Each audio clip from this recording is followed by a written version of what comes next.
on today's episode of the Cryptoverse. Now, if you think the word Ethfinex kind of sounds like the love child between Bitfinex and Ethereum, well, you'd be right, because that's exactly what it is.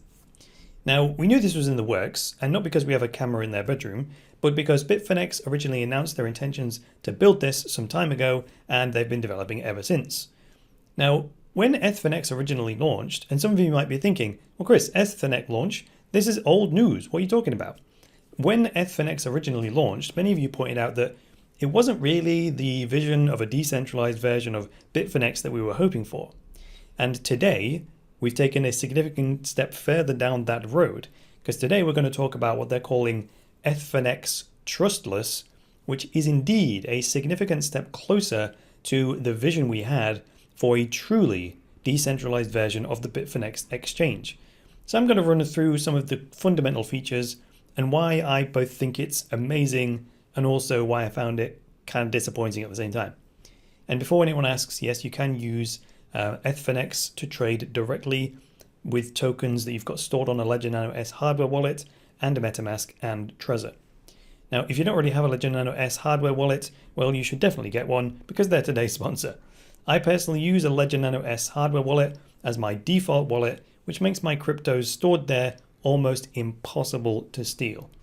So support was recently launched for EOS, meaning you can now store EOS tokens and all tokens built on the EOS network straight on your Ledger Nano S hardware wallet. So head over to thecryptoverse.show, click on sponsors to learn more, and that'll help support the show. And if you hate ads and if you hate sponsor slots, well, you can now get rid of them by signing up to our Patreon, which is also linked on the website and in the video description. So back to Ethfinex Trustless then. The official source for this, the one I'm using, is the Medium account for Ethfinex itself. So this is where they publish the introductory post. And just to make sure everyone is on the same page, the number one problem with centralized exchanges is security. Right? Centralized exchanges provide one huge centralized pot of money, providing a single point of attack. And if that attack is successful, you stand to gain way more than if you hacked the wallet of an individual user, right? With a decentralized exchange model, it uses technically what's known as an edge security model, where it pushes security from the center to the edges. And that's where tokens are traded directly from one user's wallet to another, meaning you would have to target the individual user who may not really have enough money in their individual wallet to make the hack worth the effort or even worth the risk. So in this article here, they tout that Ethfinex Trustless is the first trading solution designed to empower community members and return control to them without having to sacrifice the benefits which centralized exchanges provide. Those benefits being speed and liquidity. So having all the orders in one big order book means that buyers and sellers can be matched more easily than having separate order books on all the various different exchanges and then having pools of liquidity all over the place, right? It's better to literally pool all that liquidity in one place. So if there's a buyer over here and a seller over here on a different exchange, they can't do business if they're not on the same order book, right? They can't be matched. But check this out. In the article, here's the bit you really want to know. I've highlighted it in gray where they get into the Ethfinex Trustless bit. It says, with Ethfinex Trustless, there are no signups, no deposits, or no withdrawal delays, and no sacrificing custody of your tokens, because you maintain custody of your tokens on your own wallet.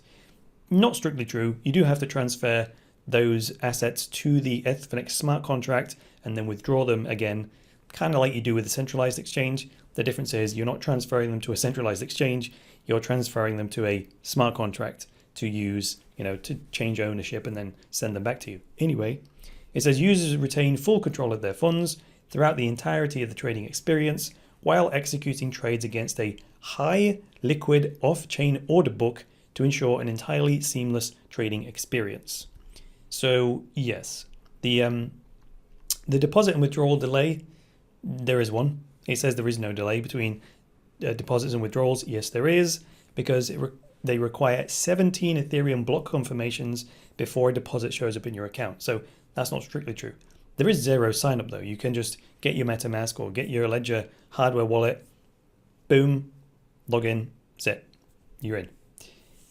What that paragraph means, though, is that you can trade anonymously and securely, say from your Ledger Nano S hardware wallet.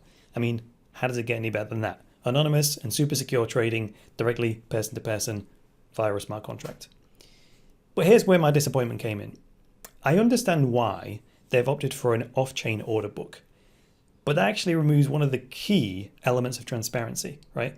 An off-chain order book means there is still the possibility of market manipulation by Bitfinex in terms of, fake orders or fake volume, more importantly. How do you know if an order being placed, an order that appears on the order book, is a real person or not? Without on-chain order matching, you can't. And even with on-chain order matching, fine, it might be a bot that's placing the buy and sell orders, but at least you'll be able to audit the fact that there was a sell order, you put in a buy order, and it got matched, right? Fairly. Now, the reason it's not being done on-chain is because it's Ethereum, right? Ethereum is currently too slow, too overloaded with its transactional capacity, and too expensive in terms of the fees, which kind of go hand in hand. The more the network gets full, the higher the fees go. It just kind of breaks a lot of economic incentives and economic models work or don't work in those kind of environments. With trading, if you trade frequently, then high fees and slowness just makes decentralized exchanges non-viable, right? I tested this out. I deposited half an Ether to the Ethfinex Trustless smart contract. I had to pay 12 cents just to do that. And then I had to wait, a minute for that to actually confirm. Then I find out I can't actually trade on Ethfinex Trustless during the launch phase because you need to hold at least one Nectar token in order to trade on Ethfinex Trustless.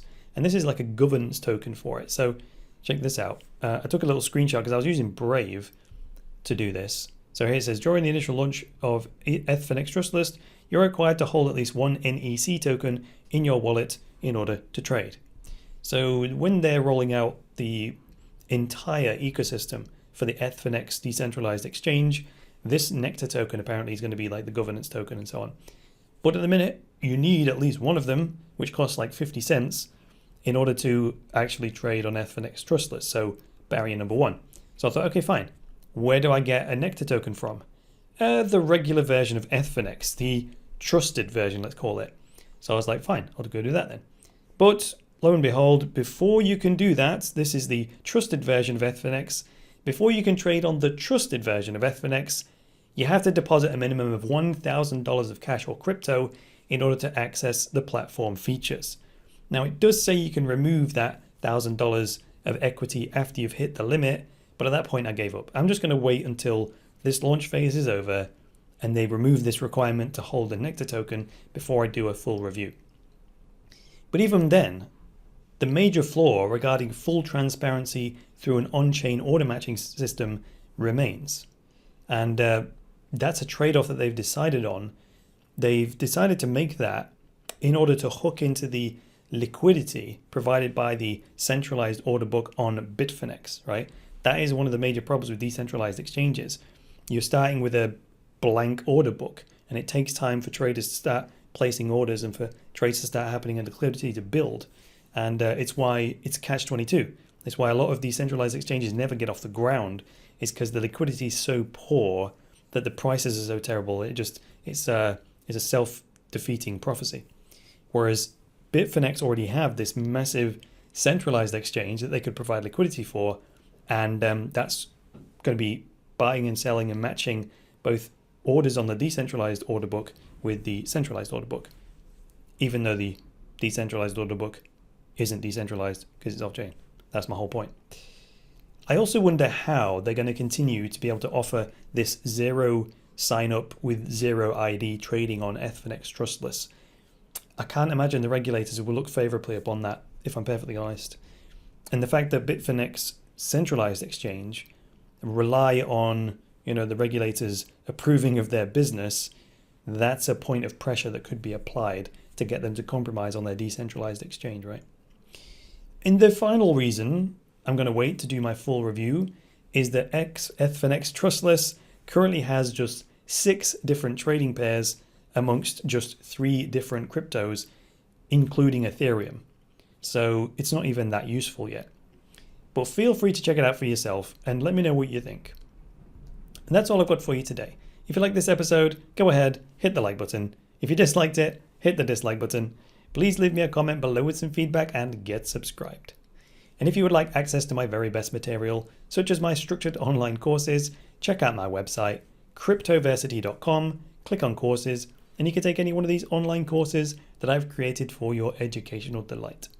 If you want to follow me on the social networks, check out the podcast page on the website, and all the social networks are listed right there for you. Other than that, I'll be back with the next episode of the Cryptoverse. So until then, it's me, Chris Coney, saying bye for now.